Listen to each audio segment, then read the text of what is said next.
Hello everyone ဒီတစ်ခါမှာတော့ at sandwich လုပ်စားကြမယ်เนาะဘာတွေပါလဲဆိုတော့ပေါင်မုတ်လိုတယ်ကြက်ဥလိုတယ်ပြီးွားရင် mayonnaise လိုတယ်ပေါ့เนาะကြိုက်တဲ့ mayonnaise သုံးလို့ရတယ်အမကဒီ mayonnaise လေးကမချင်လို့ဒီဟာလေးသုံးထားတယ်ပေါ့เนาะ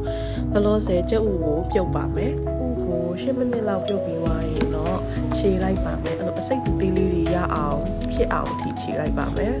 ကြက်ဥကလေးတွေဒီလိုညက်သွားပြီဆိုလို့ရှိရင်တော့mayonnaise သုံးပါမယ် mayonnaise ကကြိုက်တဲ့ mayonnaise သုံးလို့ရတယ်เนาะနောက်ပြီးဒီ mayonnaise လေးထပ်ထည့်ပါမယ်ဒီဟာကမထည့်လဲရတယ်ဒီသူ့ရဲ့ texture နဲ့အရသာလေးစားချင်လို့ထည့်လိုက်တာပေါ့เนาะ mayonnaise ထည့်ပြီးရင်စားလေးနည်းနည်းထည့်မယ်အချိုကြိုက်တဲ့သူကတခြားထည့်လို့ရပါတယ်ငရုတ်ကောင်းမှုန့်ထည့်ပြီးတော့နေလိုက်ပါမယ်မွေးတဲ့အနံ့လေးလိုချင်လို့ပီဇာဝင်ပေးတဲ့ oregano အမှုန့်လေးထည့်ပေါ့နော်အဲ့ oregano ကမထည့်လဲရတယ်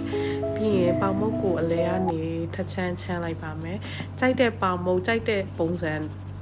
ဝယ်သုံးလို့ရတယ်နော်ပေါင်မုတ်ကလေးတွေချမ်းပြီးွားရင်ခုနကလှုပ်ထားတဲ့add sauce လေးထည့်လိုက်ပါမယ်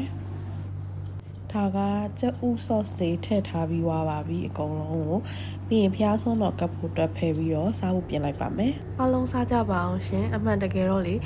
sandwich လုပ်တဲ့ပေါင်မုတ်အပြားလေးတွေနဲ့ပို့အဆင်ပြေရပေါ့နော်ပေါင်မုတ်ဆိုင်ကနည်းနည်းကြီးတော့ပါဇက်တော်တော်ဟာပြီးကရပါတယ် coffee လေးနဲ့လည်းအရင်လိုက်ပါတယ်နောက်ဆုံးသေးသေးလေးကြံတဲ့အထီကိုစားလို့ကောင်းပါတယ် thank you so much for watching မှာနောက်ဗီဒီယိုမှာပြန်တွေ့ကြမယ်နော်တတာ